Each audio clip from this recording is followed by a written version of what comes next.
Conforme habrán advertido, opté por un formulario más simple para el jurado que hacer el relato de que Damián Sena mató, Darío Fernando Cárceres mató a Alexis Sena y simplemente queda el delito de homicidio agravado por el uso de arma conforme al requerimiento y la legítima defensa conforme la defensa, ¿sí? Porque al momento de notificarnos no nos dieron los fundamentos de esa selección. Nada más, señor juez.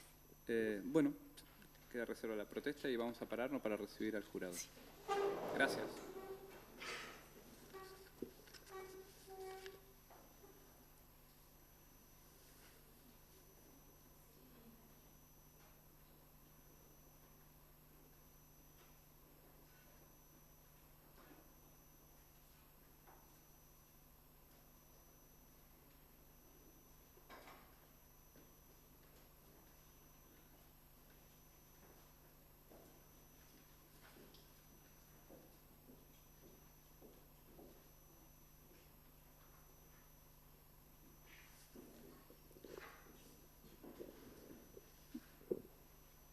Bueno, muchas gracias.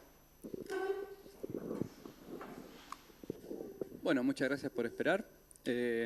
Señores miembros del jurado, esta es la última etapa que vamos a transitar de este debate, previo a que ustedes pasen a deliberar, en el cual yo voy a pasar a leer las instrucciones que ustedes deben de seguir respecto de las reglas del derecho que hay que aplicar al presente caso, ¿sí?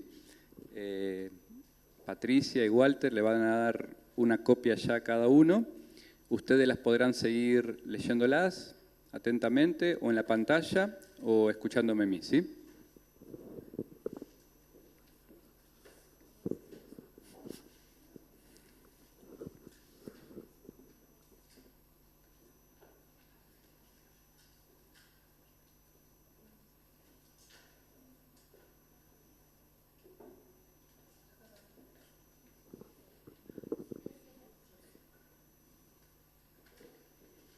¿Todos cuentan con una copia?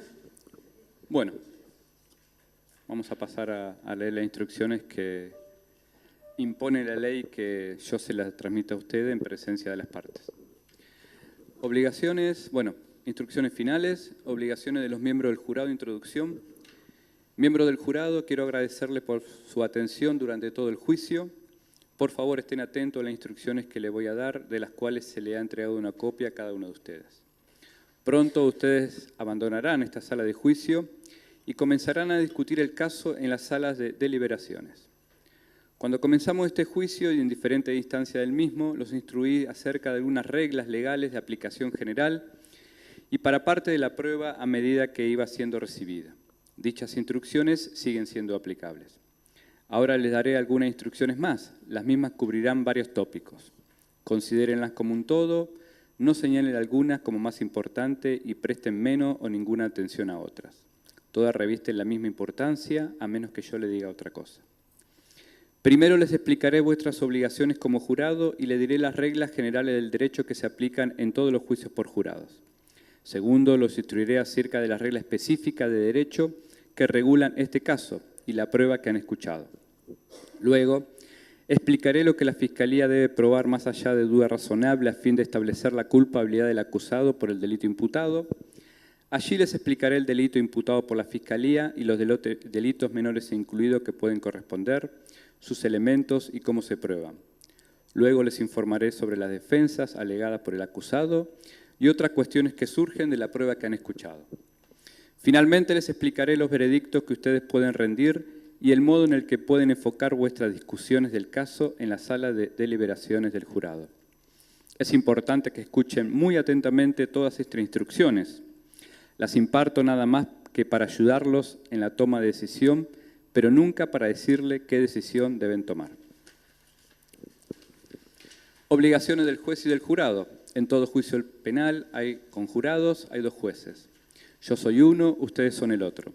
Yo soy juez del derecho, ustedes son jueces de los hechos. Como juez del derecho, fue mi deber presidir el juicio. Yo he decidido qué pruebas la ley les permite escuchar y valorar, y cuáles no, y qué procedimiento se seguirá en el caso. Al terminar la producción de la prueba y tras escuchar los alegatos finales de las partes, es mi deber explicarles las reglas legales del derecho que ustedes deberán observar y aplicar para decidir este caso. Como jueces de los hechos, vuestro primer y principal deber es decidir cuáles son los hechos de este caso. Ustedes tomarán esta decisión teniendo en cuenta toda la prueba presentada durante el transcurso del juicio. No habrá ninguna otra evidencia, no considerarán nada más que la prueba del juicio. Ustedes están facultados de sacar conclusiones derivadas de vuestro sentido común, siempre que estén basadas en las pruebas que ustedes acepten. Sin embargo, no deberán especular jamás sobre qué prueba debería haberse presentado o permitirse suponer o elaborar teorías sin que exista prueba para sustentarlas. Decidir los hechos es vuestra exclusiva tarea, no la mía. La ley no me permite comentar o expresar mis opiniones con respecto a cuestiones de hecho. Yo no puedo participar de modo alguno en esa decisión. Por favor, ignoren lo que pueda haber dicho o hecho que lo haga pensar que prefiero un veredicto sobre otro. La prueba no tiene que dar respuesta a todos los interrogantes surgidos en este caso. Ustedes solo deben decidir aquellas cuestiones que sean esenciales para decidir si el delito ha sido probado o no, más allá de duda razonable. Vuestro segundo deber consiste en aplicarle a los hechos que ustedes determinen la ley que yo les impartiré a esas instrucciones. Es absolutamente necesario que ustedes comprendan, acepten y apliquen la ley tal cual yo se las doy, y no como ustedes piensan que es o como les gustaría a ustedes que fuera. Esto es muy importante porque la justicia requiere que a cada persona juzgada por el mismo delito la traten de igual modo y le aplique la misma ley. Si yo cometiera un error de derecho, todavía puede hacerse justicia en este caso. La oficina judicial registra todo lo que digo. La Cámara en lo penal o la Sala Penal del Superior Tribunal pueden corregir mis errores. Pero no se hará justicia si ustedes aplican la ley de manera errónea. Vuestras decisiones son secretas. Ustedes nos dan sus razones. Sepan que nada de lo que digan durante sus deliberaciones será registrado. La deliberación es secreta. La votación es secreta. Y ustedes nos deberán dar razones de su decisión. Entonces, es vuestro deber aplicar la ley que yo les explicaré a los hechos que ustedes determinen para que alcancen vuestro veredicto. Por último, deben saber que el jurado es independiente, soberano e indiscutiblemente responsable de su veredicto, libre de cualquier interferencia o presiones del tribunal, de las partes o de cualquier otra persona por sus decisiones. Ningún jurado podrá ser jamás castigado o sujeto a penalidad alguna por los veredictos que rindan, a menos que aparezcan que lo decidieron corrompidos por vía del soborno o de la presión. Improcedencia de información externa. Ustedes deberán ignorar por completo cualquier información radial, televisiva, proveniente de periódicos, telefonía, internet, mensaje, blog, email, Facebook, en el que hayan escuchado, leído o visto sobre este caso, o sobre cualquiera de las personas o lugares involucrados o mencionados en ella. Dichos informes y cualquier otra información externa a la sala del juicio acerca del caso no constituyen prueba. No consulten a terceros ajenos al jurado ni a ninguna otra fuente externa, ni mucho menos posteen fotos, comentarios, mensajes de texto u opiniones por las redes sociales u otras. No sería justo, este caso, decidirlo en base a información no presentada o examinada por las partes ante este tribunal y que no forma parte de la prueba del juicio. Solo ustedes, y no los medios de comunicación o cualquier otra persona, son los únicos jueces de los hechos.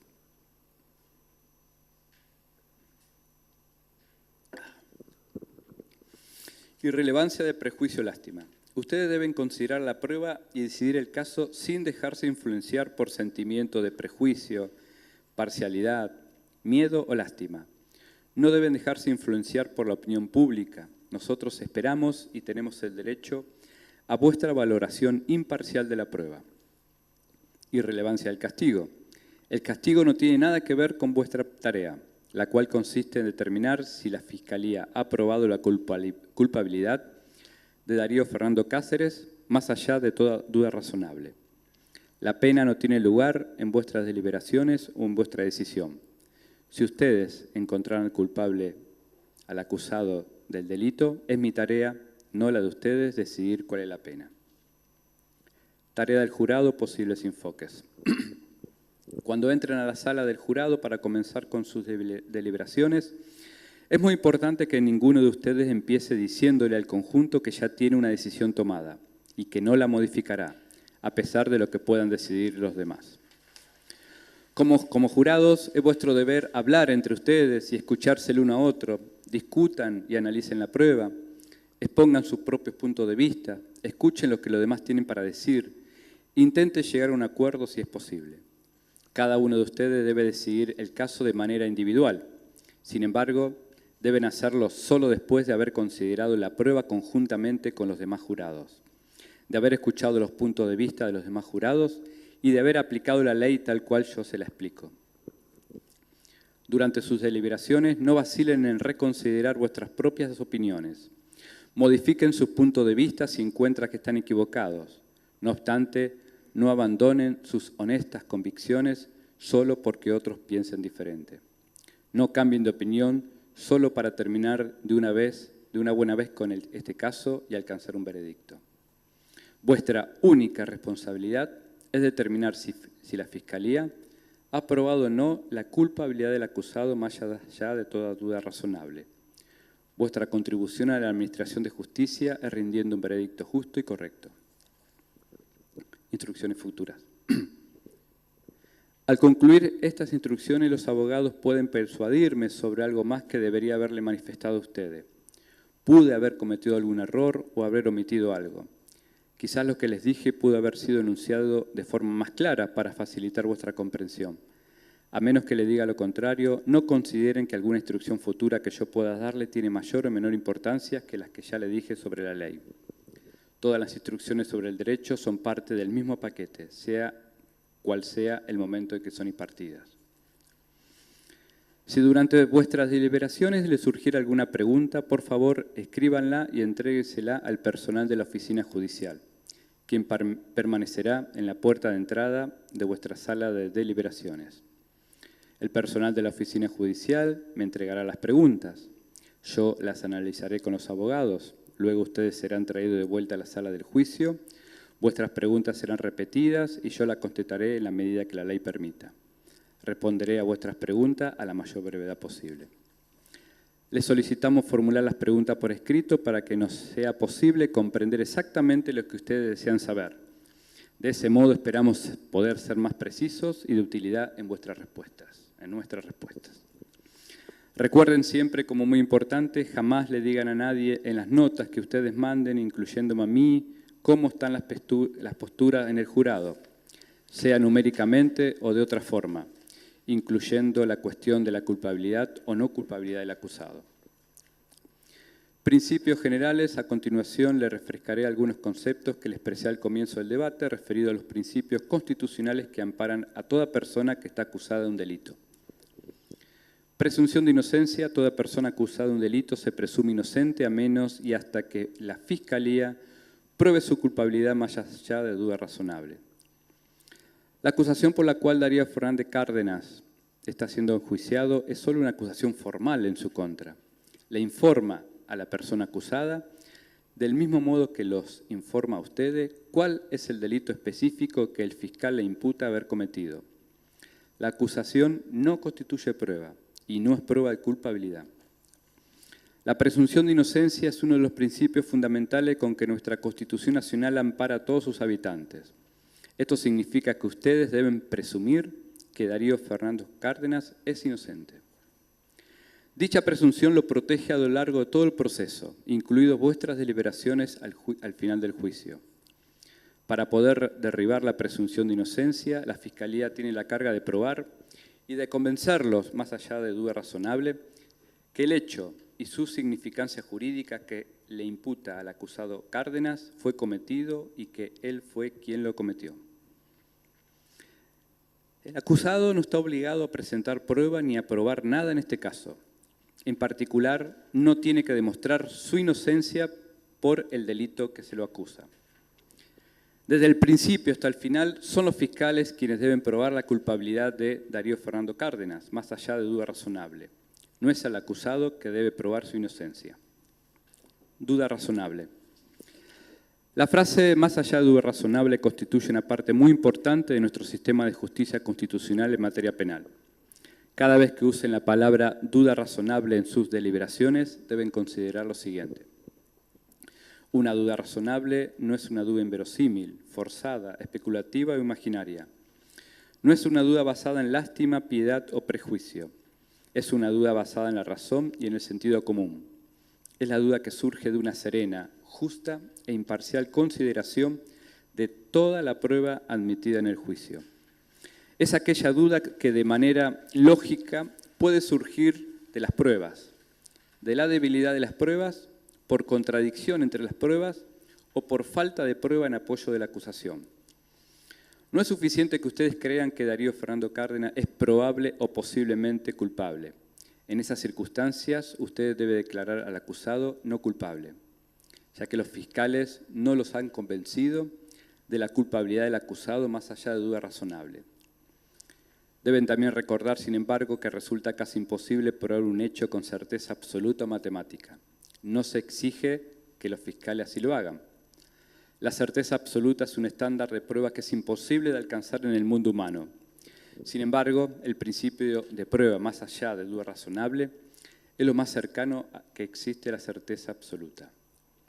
Si al finalizar este caso y después de haber valorado toda la prueba rendida en el juicio, ustedes están seguros de que los delitos imputados fueron probados y que el imputado fue quien lo cometió, deberán emitir un veredicto de culpabilidad, ya que ustedes habrán sido convencidos de su culpabilidad por ese delito, más allá de duda razonable. Si al finalizar el caso y basándose en toda la prueba, ustedes tienen una duda razonable en cuanto al grado del delito o entre delitos de distinta gravedad, solo podrán declarar culpable al acusado por el grado inferior del delito o por el delito de menor gravedad.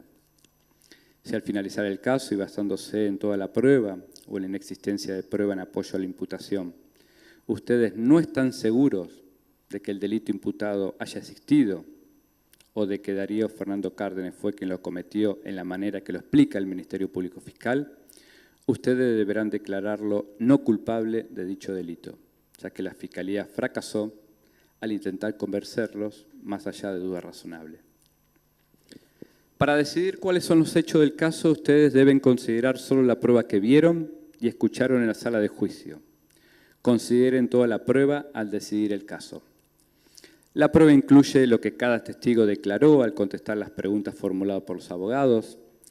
Las preguntas en sí mismas no constituyen prueba, a menos que el testigo esté de acuerdo en lo que se le preguntó era correcto.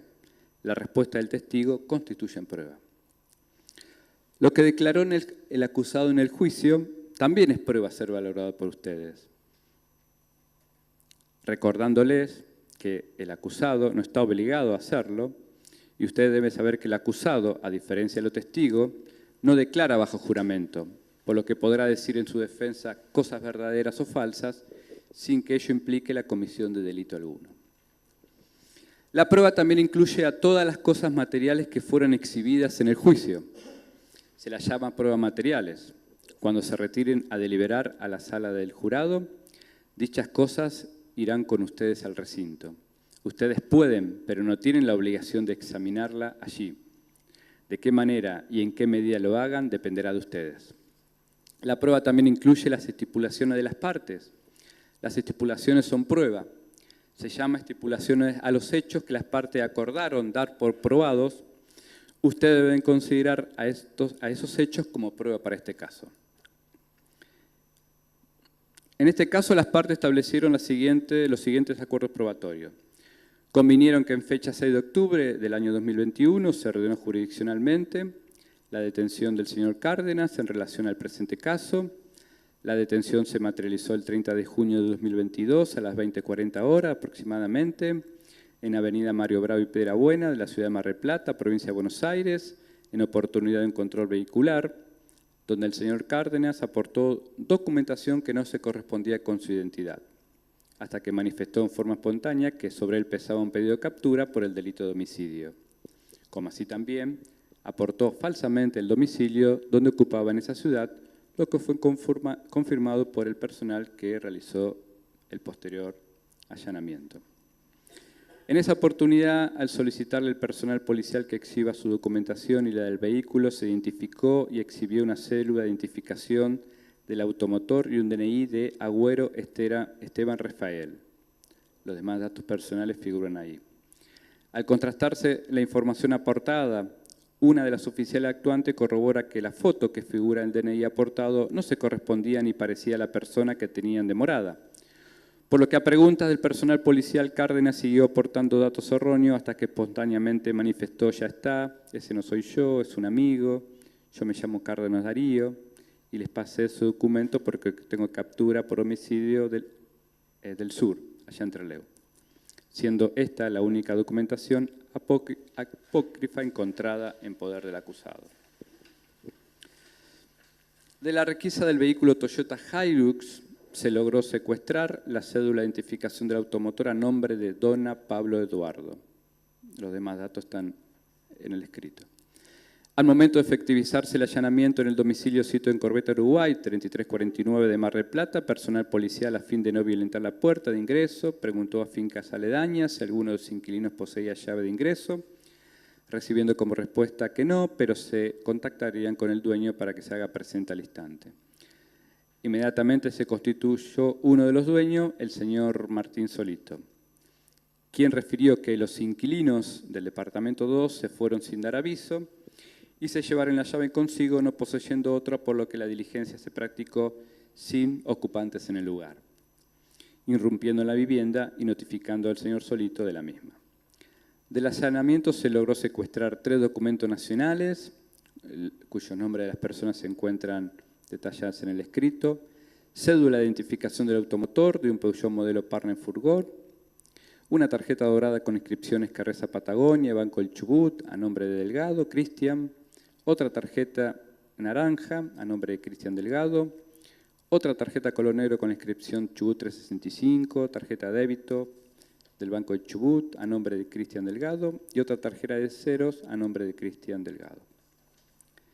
También convinieron las partes que en fecha 21 de septiembre del año 2021 a las 10 horas se procedió al secuestro del vehículo Chevrolet Meriva dominio colocado LFA 795, que se encontraba en el domicilio sito en calle José Berreta, 1815 de esta ciudad, y que siendo las 17:58 horas del mismo día se efectuó la requisa vehicular, apreciándose que es de color gris, oscuro, y que dada la tierra polvillo que contenía su cristal y carrocería, se presume que el mismo no habría sido utilizado en 2 o 3 días.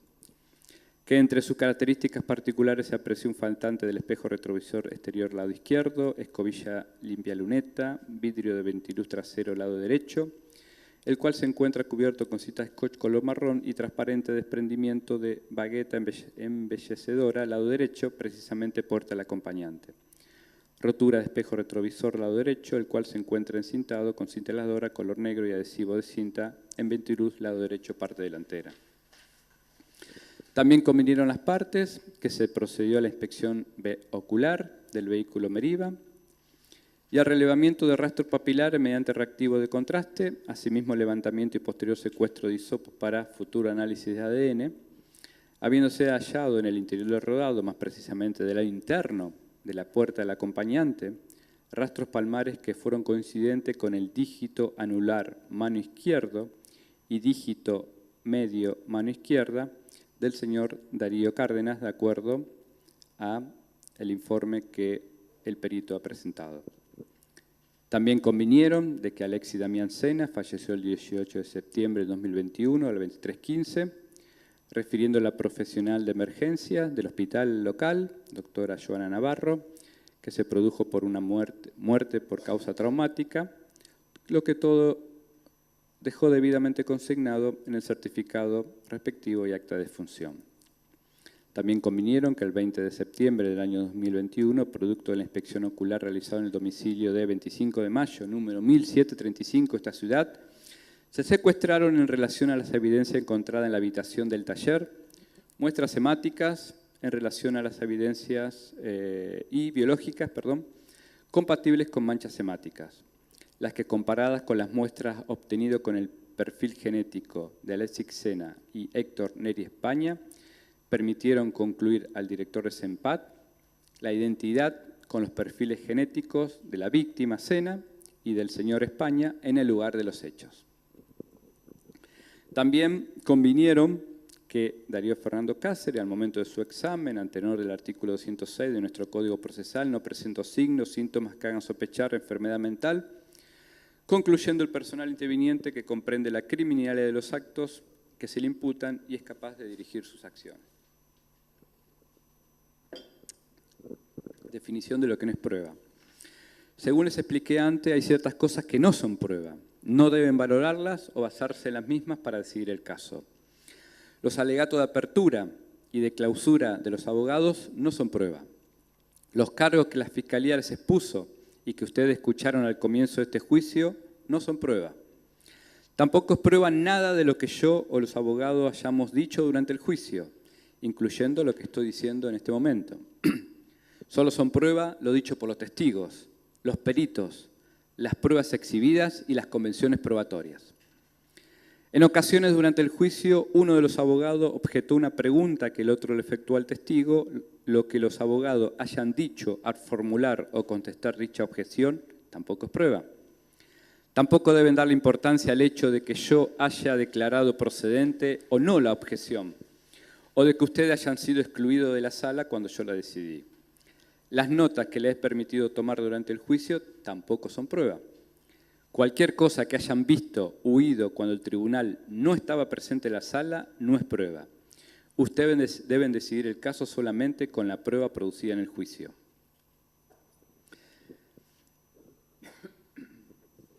A fin de tomar una decisión, ustedes deben considerar cuidadosamente y con una mente abierta la totalidad de la prueba presentada durante el juicio. Son ustedes quienes deciden qué prueba es fidedigna y creíble. Pueden encontrar algunas pruebas no confiables o menos confiables que otras. Dependerá exclusivamente de ustedes qué tanto y qué tan poco creerán o confiarán en el testimonio de cualquier testigo. Ustedes pueden no creer o creer solo una parte o en la totalidad de la prueba. Cuando ustedes estén en la sala de deliberaciones del jurado para analizar el caso, utilicen el mismo sentido común que usan a diario para saber si las personas con las que se relacionan saben de lo que están hablando y si están diciendo la verdad. No existe una fórmula mágica para decidir qué tanto o qué tan poco creerle al testimonio de un testigo, o la medida en la que confiarán en él para decidir el caso. Podrán considerar algunas consideraciones. ¿Pareció sincero el testigo? ¿Existe motivo por el cual el testigo no estaría diciendo la verdad? ¿Tenía el testigo un interés en el resultado del juicio o tuvo alguna razón para aportar prueba más favorable a una parte que a otra? ¿Parecía el testigo capaz de formular observaciones precisas y completas acerca del evento? ¿Tuvo él o ella una buena oportunidad para hacerlo? ¿Cuáles fueron las circunstancias en las cuales realizó la observación? ¿En qué condición se encontraba el testigo? ¿Fue el evento en sí mismo algo inusual o parte de una rutina? ¿Parecía el testigo tener buena memoria? ¿Tiene el testigo alguna razón para recordar las cosas sobre las que testifica? ¿Parecía genuina la incapacidad o dificultad que tuvo el testigo para recordar los eventos? ¿O parecía algo armado como excusa para evitar responder preguntas? ¿Parecía razonable y consistente el testimonio del testigo mientras declaraba? ¿Era similar a o distinto de a lo que otro testigo dijeron acerca del mismo evento? ¿Dijo el testigo o hizo algo diferente en una ocasión anterior? ¿Pudo cualquier inconsistencia en el relato del testigo hacer más o menos creíble la parte principal de su testimonio? ¿Esta inconsistencia es sobre algo importante o sobre un detalle menor? ¿Parece ser un error honesto? ¿Es una mentira deliberada? ¿La inconsistencia se debe a que el testigo manifestó algo diferente porque no mencionó algo? ¿Hay alguna explicación del por qué? ¿Tiene sentido dicha explicación? ¿Cuál fue la actitud del testigo al momento de dar su testimonio? ¿Cómo se veía ante ustedes? No obstante, no se precipiten a conclusiones basadas enteramente en cómo ha declarado el testigo. Las apariencias pueden ser engañosas. Dar testimonio en un juicio no es una experiencia común para los testigos. Las personas reaccionan y se muestran de diferentes maneras. Los testigos provienen de distintos ámbitos, tienen capacidades diferentes, valores y experiencia de vida. Simplemente existen demasiadas variables para hacer que la actitud del testigo al declarar sea el único o más importante factor en vuestra decisión. ¿Le han ofrecido al testigo, recibió dinero, tratamiento preferente o cualquier otro beneficio para que testificara como lo hizo? ¿Hubo alguna presión o amenaza usada contra el testigo que afectara la verdad? Estos son algunos de los factores que ustedes podrían tener en cuenta al tomar una decisión en la sala de deliberaciones. Estos factores podrían ayudarlo a decidir qué tanto o qué tan poco le creerán o confiarán en el testimonio de un testigo. Ustedes también pueden evaluar otros factores. Recuerden, un jurado puede creer o descreer de toda o de una parte del testimonio de cualquier testigo. Al tomar vuestra decisión, no consideren solamente el testimonio de los testigos, también tengan en cuenta el resto de las pruebas que se presentaron. Decidan qué tan o qué tan poco confiarán en ellas, tanto como en los testimonios o cualquier admisión, para ayudarlos a decidir el caso. El valor de la prueba no depende del número de testigos. Un solo testigo que merezca credibilidad puede probar el hecho. Qué tanto o qué tan poco confiarán en el testimonio de los testigos no depende necesariamente del número de testigos que testifiquen, sea a favor o en contra de cada parte. Vuestro deber es considerar la totalidad de la prueba. Ustedes pueden considerar que el testimonio de unos pocos testigos es más confiable que la prueba aportada por un número mayor de testigos. Ustedes son los que deben decidir en este aspecto. Vuestra tarea es considerar cuidadosamente el testimonio de cada testigo. Decida qué tanto o qué tan poco le van a creer acerca de lo que dijo. No decidan el caso simplemente contando la cantidad de testigos. Alguno de ustedes puede haber escuchado los términos prueba directa y prueba circunstancial. Ustedes pueden creer o basarse en cualquiera de las dos en mayor o menor medida para decidir el caso. En ciertas ocasiones los testigos nos cuentan lo que vieron o escucharon personalmente. Por ejemplo, un testigo podría decir que vio que llovía afuera. Esto es prueba directa. Sin embargo, a menudo los testigos declaran cosas que respecto de las cuales a ustedes se les pedirá que saquen conclusiones. Por ejemplo, un testigo podría decir que vio entrar a alguien con un impermeable y un paraguas, ambos mojados y goteando. Si ustedes le creen a este testigo, podrían concluir que afuera llovía, a pesar de la que evidencia es indirecta. La prueba indirecta es llamada a veces prueba circunstancial. Al igual que los testigos, las pruebas materiales exhibidas en el juicio pueden aportar evidencia directa o circunstancial. Para decidir el caso, ambos tipos de pruebas valen lo mismo. La ley las trata a ambas de igual manera. Ninguna es necesariamente mejor o peor que la otra. En cada caso, vuestra tarea es decidir ¿A qué conclusiones llegarán basándose en la prueba como un todo, tanto directa como circunstancial? Para poder decidirse, utilicen vuestro sentido común y experiencia. Durante el juicio han escuchado el testimonio de peritos expertos. Los peritos son iguales a cualquier testigo, con una sola excepción. La ley le permite al perito dar su opinión. El perito da su opinión en un campo donde él demostró poseer conocimiento y una especializada destreza. Sin embargo, la opinión de un experto solo es confiable si fue vertida sobre un asunto en el que ustedes crean que él o ella sean expertos. Tal como lo instruí, ustedes son los únicos jueces de la credibilidad de cada testigo y del peso que debe dársela al testimonio de cada uno.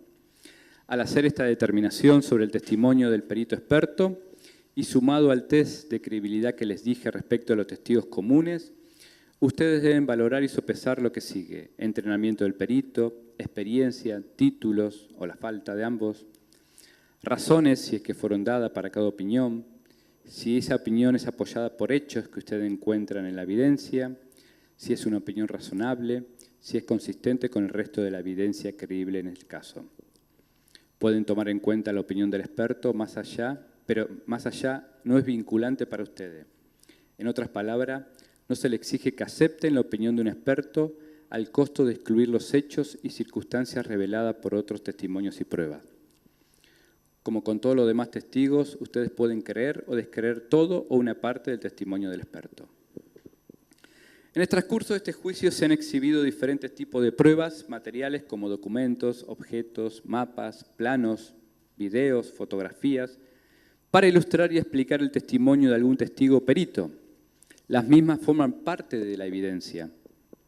Ustedes pueden basarse en ellas como con cualquier otra prueba en mayor o menor medida en las que las consideran procedentes cuando decidan el caso. Las pruebas materiales exhibidas son solo una parte de la evidencia. Considérenlas junto con el resto de la prueba y exactamente del mismo modo. Motivo. El motivo es la razón por la cual alguien hace algo. No es uno de los elementos esenciales que el fiscal debe probar. Es solo una parte de la prueba, una de las tantas que ustedes deben valorar para determinar si el acusado es o no culpable. Una persona puede ser encontrada culpable de un delito, sea cual fuere su motivo, o aún sin motivo. La ausencia de un motivo comprobado para cometer el crimen, sin embargo, es una circunstancia que ustedes deben considerar como sustento de la presunción de inocencia.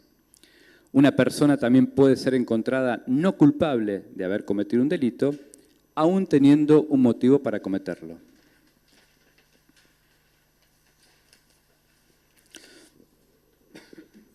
Al decidir este caso, dependerá de ustedes determinar si el acusado tenía o no motivo para cometer el delito, y qué tanto o qué tan poco se basarán en dichas circunstancias para rendir su veredicto. Instrucciones especiales, utilización de notas. Cuando comenzamos este juicio les informé acerca de que ustedes podían tomar nota que les sirviera como recordatorio de lo dicho por los testigos. Algunos de ustedes lo han hecho. Pueden llevar sus anotaciones a la sala de jurado para ser utilizado durante sus deliberaciones. Vuestras anotaciones no son prueba, como tampoco son las anotaciones realizadas por mí o por los abogados. El único propósito por las cuales ustedes pueden usar sus notas durante sus deliberaciones es para ayudarlo a ustedes a recordar lo que el testigo dijo o mostró, por ejemplo, en la exhibición de alguna prueba material. Es importante recordar que las anotaciones pertenecen a quien las tomó y a ninguna otra persona. Las mismas pueden coincidir o no con los recuerdos de los demás jurados sobre la prueba presentada. La decisión del jurado es una decisión grupal. Cada miembro tiene una opinión y cada opinión tiene el mismo valor. Nosotros dependemos de la memoria y del juicio de cada uno de ustedes para decidir el caso. No adhieran simplemente a la opinión de aquel jurado que sea o que parezca el que ha tomado las mejores anotaciones.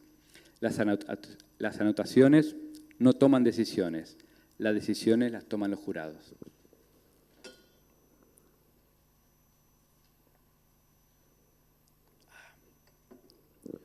Bueno, estos eran los principios generales legales y constitucionales. Ahora vamos a pasar a leer la ley aplicable al caso. homicidio agravado por el empleo de arma de fuego. En este caso, el Ministerio Público Fiscal acusó a Darío Fernando Cáceres que intencionalmente mató a Alexis Damián Sena con un arma de fuego. Comete homicidio, según lo define la ley, quien matare a otro, es decir, homicidio, es dar muerte a un ser humano con intención de causársela. Alguien, mediante acción u omisión, actúa con intención de matar a otro cuando el propósito del autor es matar. Requisito del delito de homicidio agravado por el empleo de arma de fuego. Para tener por acreditado este delito, el acusador debe probar estos cuatro elementos más allá de duda razonable. Que Alexis Damián Sena está muerto. Que la muerte de Alexis Damián Sena fue causada por la acción del acusado Darío Cárdenas. Que el acusado Darío Cárdenas tuvo la intención de causar la muerte de Damián Sena. Que el acusado Darío Fernando Cáceres usó un arma de fuego para causar la muerte de Alexis Damián Sena. Tal acción incluye una serie de acciones relacionadas, ideadas, llevadas a cabo y dirigidas a un solo designio o propósito. Les explico en qué consiste el homicidio agravado por el empleo del arma de fuego. Es quitar la vida de otro ser humano con la decidida conciencia y voluntad de llevarlo a cabo, en el caso mediante el empleo de un arma de fuego. Esa decisión debe estar presente en la persona al momento de la muerte. Intención debe ser comprendida como la decisión voluntaria de matar a otra persona. La intención de matar debe estar presente al momento de actuar. La existencia de la intención de matar a otro es una cuestión de hecho a ser determinada exclusivamente por ustedes. Pueden llegar a sus propias conclusiones sobre la existencia o ausencia de intención de matar a otro. Corresponde a la acusación probar, más allá de duda razonable, la existencia de la intención de matar a otro. Al ser la intención un estado mental, el acusador no está obligado a establecerlo con prueba directa. Se les permite a ustedes inferir o deducir la intención de quitar la vida de la prueba presentada sobre los actos y eventos que provocaron la muerte, es decir, de los actos y circunstancias que rodearon la muerte, capacidad mental, motivación, manifestaciones y conducta del acusado, que permite inferir racionalmente la existencia o ausencia de la intención de matar a otro. La existencia o no de los elementos que le expliqué es una cuestión de los hechos, de hechos. Son ustedes quienes habrán de determinar, con base en la prueba que les haya merecido credibilidad, si fueron o no probados dichos elementos del delito más allá de duda razonable. Si tienen duda razonable sobre la existencia de uno de los elementos, entonces no se trata de un homicidio agravado por el empleo de arma de fuego y deberán pasar a considerar si el acusado es culpable del delito de homicidio con exceso en la legítima defensa o no culpable del delito de homicidio en legítima defensa, conforme le explicaré más adelante. Si después de analizar cuidadosamente toda la prueba presentada y admitida y de conformidad con las instrucciones que les he impartido, ustedes están convencidos y convencidas de que la acusación ha probado más allá de duda razonable que el acusado cometió los hechos que se le imputan, deberán rendir un veredicto de culpabilidad por el delito de homicidio agravado por el empleo de arma de fuego. Si, luego de un análisis cuidadoso de toda la prueba presentada y admitida y de conformidad con las instrucciones que les he impartido, ustedes estiman que la acusación no probó, más allá de duda razonable, que el acusado cometió algunos delitos que se le imputan, o si tienen una duda razonable en cuanto a su culpabilidad, deberán declararlo no culpable. Legítima defensa propia de un tercero. El acusado presentado como defensa que al realizar los hechos que se le imputan actuó en legítima defensa. La ley establece que no incurre en responsabilidad penal la persona que haya actuado en legítima defensa y expresamente dispone: no es punible el que obrar en defensa de la persona o derecho del otro, siempre que concurra en la circunstancia de agresión ilegítima y necesidad racional del medio empleado para impedirla o repelerla, y en caso de haber precedida provocación suficiente por parte del agredido, de la que no ha participado en ella el tercero defensor. De conformidad con la ley citada, para que pueda alegarse con éxito esta defensa, debe demostrarse la concurrencia de la siguiente circunstancia. En primer lugar, hay que creer razonablemente que se ha de sufrir un daño inminente o inmediato.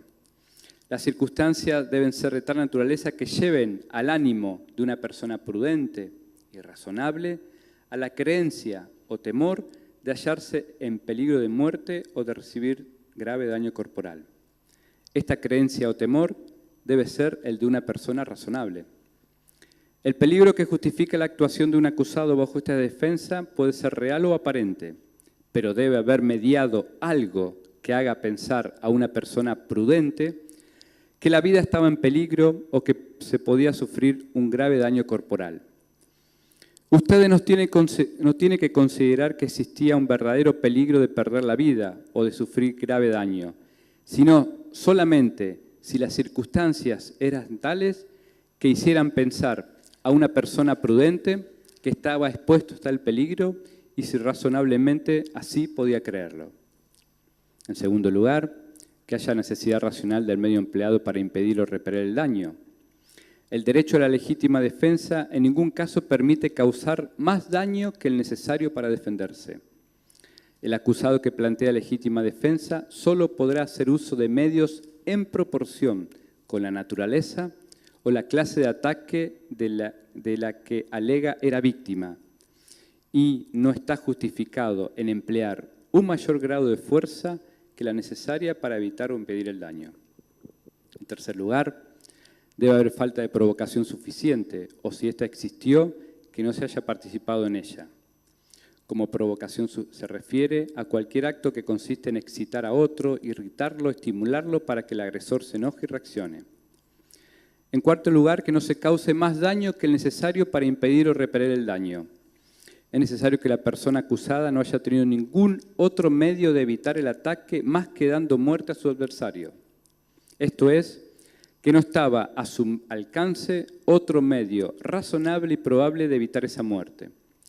Una persona que es atacada por otra no está obligada a huir, a esconderse o a abandonar el sitio para ponerse a salvo de su agresor, sino que puede permanecer en el sitio y defenderse.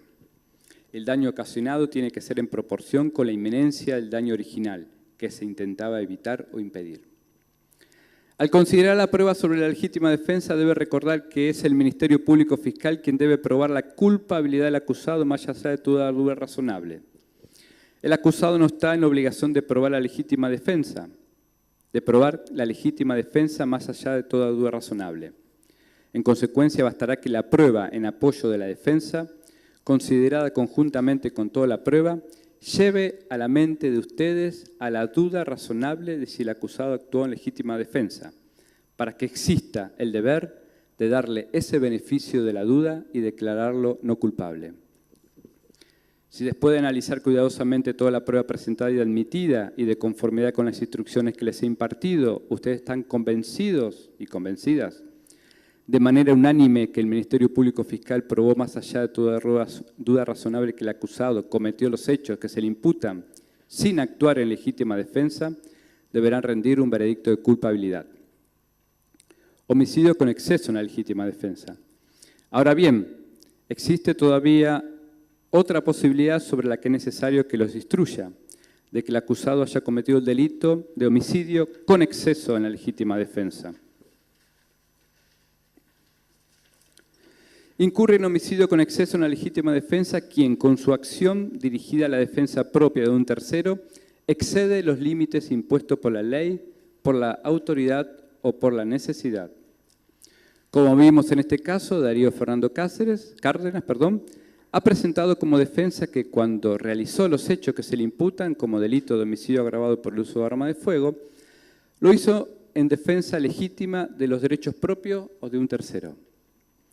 Ante ello existe la posibilidad de que aún frente a la concurrencia de una agresión propia o a un tercero, el acusado Cárdenas haya elegido emplear un medio que razonablemente era excesivo para repelerla. También ocurriría si la muerte de quien agredía parecía como un resultado excesivamente desproporcionado en relación a aquello que se pretendía defender legítimamente. En cualquiera de estos supuestos, La ley dispone que el autor no es responsable del delito de homicidio agravado por el empleo de arma de fuego de manera intencional. Si ustedes consideran que el acusado debió haber sabido que se excedía con su accionar, en el sentido de que si una persona prudente y razonable, empleando el debido cuidado en la situación concreta, hubiese advertido la existencia de un medio menos dañino para repeler la agresión que provocar la muerte del agresor, se trata de un homicidio con exceso en la legítima defensa. Por el contrario, la ley establece que no habrá pena si ante los mismos supuestos el acusado no pudo haber sabido que se excedía. Estas son cuestiones de hecho a ser decididas exclusivamente por ustedes, a partir de la prueba rendida en el juicio. Si después de evaluar cuidadosamente toda la prueba presentada y admitida de conformidad con las instrucciones que les he impartido, ustedes consideran que el acusado se excedió en su accionar, deberán declararlo culpable del delito menor incluido de homicidio con exceso en la legítima defensa. Si luego del análisis cuidadoso de toda la prueba presentada y admitida y de conformidad con estas instrucciones, ustedes consideran que el acusado no se excedió en su accionar, deberán declararlo no culpable del delito de homicidio agravado por el uso de arma de fuego por haber actuado en legítima defensa. Esta es la ley aplicable al presente caso que ustedes deberán considerar en su sala. El veredicto. Vuestro veredicto debe ser unánime.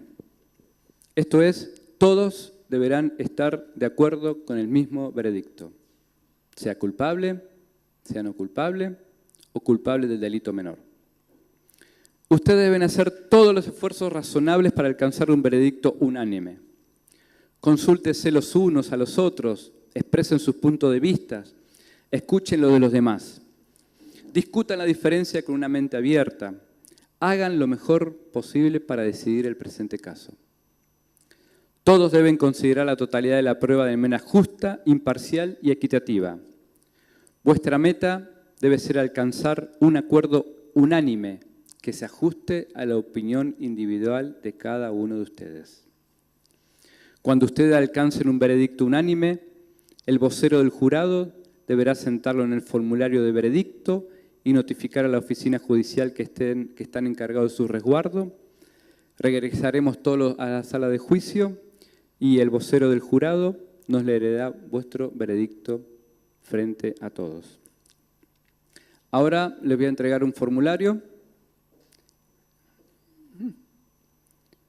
para que ustedes decidan y les voy a explicar cómo llenar.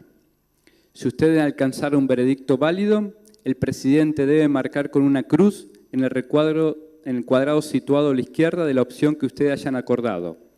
Recuerde, solo podrán elegir una sola opción. El presidente debe firmar la hoja en el lugar indicado al pie de la misma. ¿Tenemos?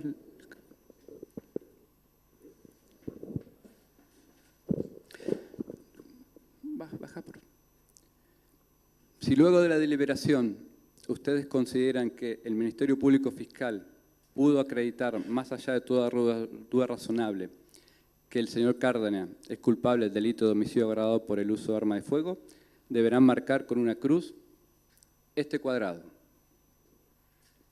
Si luego de la deliberación ustedes consideran que el señor Fernando Cárdenas, que la defensa pudo acreditar que actuó en legítima defensa, deberán declararlo no culpable por haber actuado en legítima defensa conforme al requerimiento de la defensa.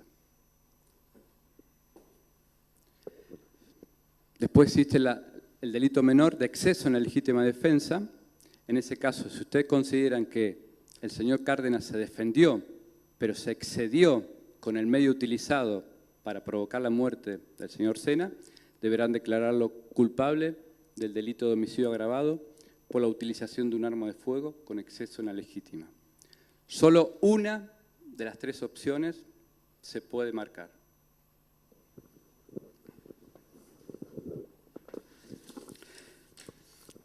Si ustedes alcanzaron un veredicto, por favor, anuncien a los oficiales de custodia que han tomado una decisión.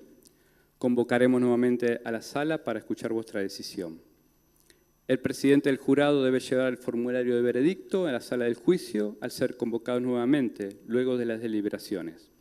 Es responsabilidad del presidente anunciar el veredicto en la sala y entregármelo luego del anuncio. Ustedes no deben dar razones de su decisión. En instante, ustedes serán llevados a la sala de deliberaciones del jurado por los oficiales de custodia. Lo primero que deben hacer es elegir a un o a una presidente. Cuando lo hagan, no es necesario que nos avisen, yo lo consignaré más tarde. El presidente cabeza las deliberaciones al igual que preside un acto público. Su trabajo es firmar y fechar el formulario de veredicto cuando todos ustedes hayan acordado un veredicto unánime en este caso. Y él, ella, deben ordenar y guiar las deliberaciones, impedir que las mismas se extiendan demasiado o se produzcan repeticiones innecesarias de cuestiones ya decididas. Se espera que sea firme en su liderazgo, pero justo con todos. Según les instruí previamente, al dirigirse usted a la sala de deliberaciones del jurado, vuestro deber es consultarse mutuamente y deliberar con el objetivo puesto en alcanzar un veredicto justo. Vuestro veredicto deberá estar basado en los hechos que ustedes determinen, de toda la prueba introducida en el juicio y en el derecho que le he instruido que se aplica a este caso. Si es necesario, se le entregarán diferentes elementos que ustedes podrán utilizar durante las deliberaciones. Además, tendrán acceso, si lo solicitan, a la prueba documental y material para poder examinarla durante el tiempo y el modo que ustedes lo deseen. Durante la deliberación, los jurados deberán comunicarse sobre el caso solo entre ellos y solo cuando todos los jurados estén presentes en la sala de deliberación. No empiecen a deliberar hasta que no hayan recibido el sobre con el formulario de veredicto y hasta que no estén los 12 de ustedes reunidos en el recinto. No deben comunicarse con ninguna persona fuera de los jurados sobre este caso. Hasta que alcancen el veredicto, no deben hablar en este caso en persona o a través de teléfono, comunicación escrita o electrónica o cualquier otro medio. No contacten a nadie para asistirlo en sus deliberaciones ni posteen ningún tipo de comentario, foto o mensaje por las redes sociales. Estas reglas de comunicación regirán hasta que se lo dispense al final del caso. Si toman conocimiento de cualquier violación a estas instrucciones, de cualquier otra instrucción que le haya impartido en este caso, me lo harán saber por nota a los oficiales de la oficina judicial. Si ustedes conducen vuestras deliberaciones con calma y serenamente, exponiendo cada uno vuestros puntos de vista y escuchando cuidadosamente lo que los demás tengan para decir, serán capaces de pronunciar un veredicto justo y correcto. Si hubiera algún punto de estas instrucciones que no estuviese de claro para ustedes, estaremos dispuestos a contestar vuestras preguntas. Si ustedes tuvieran alguna pregunta, el presidente deberá escribirla y colocarla dentro de un sobre sellado y entregárselo al oficial de justicia. Ningún miembro del jurado debe jamás intentar comunicarse con nosotros, excepto por escrito. Responderemos al jurado en lo relativo a la consulta por escrito acá en la sala de audiencia. A fin de no interrumpir innecesariamente vuestras deliberaciones, despejen primero sus dudas entre ustedes con el auxilio de estas instrucciones que además entrego por escrito. Una vez recibida la pregunta, analizaremos con los abogados. Puede tomar un tiempo, continuarán deliberando, luego regresaremos a la sala de juicio, donde se le hará la pregunta y la responderemos. Contestaremos cada una de las preguntas pertinentes que ustedes tuvieron de la manera más completa y a la mayor brevedad. Recuerden, jamás le digan a nadie en las notas que ustedes manden, incluyéndome a mí, cómo están las posturas en el jurado, sea numéricamente o de otra forma, incluyendo la cuestión de la culpabilidad. Ustedes han prestado juramento y formulado la promesa solemne de juzgar este caso de manera correcta e imparcial y de emitir un veredicto justo de acuerdo a la prueba. Si ustedes honran dicho juramento o promesa, y estoy seguro que así lo harán, habrán hecho todo lo que se espera de ustedes como jurado de este juicio. No les pedimos nada más, tenemos derecho y no esperamos de ustedes nada menos. Por último, para que su veredicto sea válido, deberán deliberar como mínimo 2 horas. Esto es, son las 13 horas. A partir de las 15 horas, si ustedes llegan a algún veredicto, deberán informarlo a los oficiales. Bueno, ahora es mi turno, en primer lugar, liberar a los jurados suplentes. que han estado presentes durante todo el debate, pero en esta instancia resulta necesario, de acuerdo a la ley, liberar a aquellos jurados que actuaron como suplentes en virtud que los jurados titulares han presenciado todo el debate y ninguno se ha ausentado. ¿Quiénes son los jurados suplentes? Por favor, le agradecemos mucho que hayan participado de este debate y, bueno, los liberamos. Muchas gracias.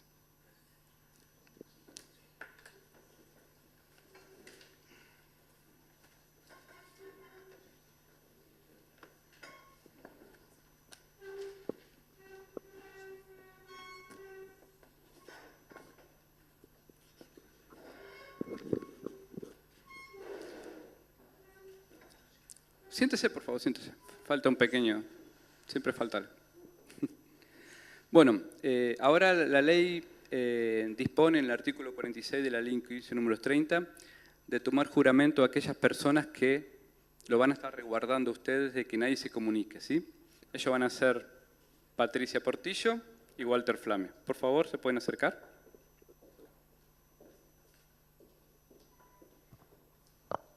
Patricia Portillo, Walter Flamia. ¿Jura mantener a los jurados juntos en el sitio destinado por el juez para sus deliberaciones? Sí, juro. ¿Juran no permitir a persona alguna que se comunique en absoluto con el jurado o con cualquiera de sus miembros? Sí, juro. ¿Jura no comunicarse ustedes mismos con el jurado o con cualquiera de sus miembros acerca de ningún tema relacionado con el proceso? Sí, juro. Muchas gracias. Bueno, le vamos a entregar finalmente el sobre con el formulario del veredicto. ¿Lo imprimiste? ¿Está acá? ¿Pero el nuevo? Sí. Acá está el veredicto. Lo vamos a poner en el sobre. Se lo vamos a entregar a cualquiera de ustedes y luego ustedes designarán el presidente al concluir las deliberaciones, quien lo leerá en esta sala de audiencia. Muchas gracias. De pie, por favor. El jurado se retira a deliberar.